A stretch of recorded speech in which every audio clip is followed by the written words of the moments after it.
السلام علیکم ورحمۃ اللہ وبرکاتہ۔ رمضان میں عام طور پہ جو سوال کیے جاتے ہیں وہ یہ ہے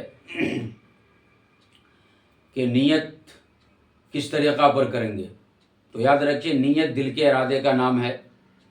جب آپ سحری کر رہے ہیں یہ آپ کی سب سے بڑی نیت ہے۔ پھر اس کے بعد اگر آپ زبان سے نیت کرنا چاہتے ہیں تو آپ بصوم غد نویت من شہر رمضان یہ دعا پڑھ لیجئے۔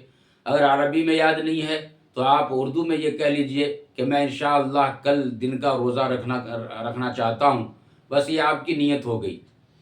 اس کے علاوہ سوال کیا جاتا ہے کہ روزے کی حالت میں اگر کوئی تھوک کو نگل گیا تو کیا روزہ ہو جائے گا؟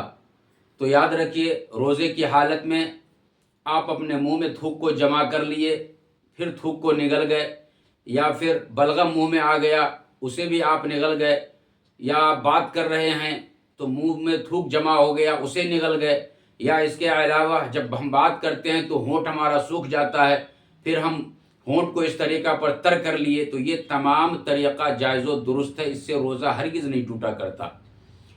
اس کے علاوہ روزے کی حالت میں کلی کرنا، روزے کی حالت میں کلی کرنا تراوٹ کے لیے، پیاس کو ختم کرنے کے لیے، یہ تمام چیزیں جائز ہے، چونکہ صحابہ کرام اور نبی کریم صلی اللہ علیہ وسلم جب حالت روزہ میں ہوتے اور گرمی کی شدت ہوتی اور پیاس جب شدت کی محسوس ہونے لگتی تو وہ اپنے سر کے اوپر بھی پانی ڈالتے تھے اور کلی بھی کیا کرتے تھے، کپڑے کو بھگا کر کے بار بار اپنے بدن کو پوچھا بھی کرتے تھے۔ یہ چیز صحابہ کرام اور نبی کریم صلی اللہ علیہ وسلم سے ثابت ہے۔ لہٰذا اس واسطے اگر کوئی مسلمان روزہ دار گرمی کی شدت کو دور کرنے کے لیے یہ تمام چیزیں کریں تو ایسی صورت میں اس کا روزہ درست ہو جائے گا، جائز ہوگا، کرنا جائز ہے، روزہ اس کا ہرگز نہیں ٹوٹے گا۔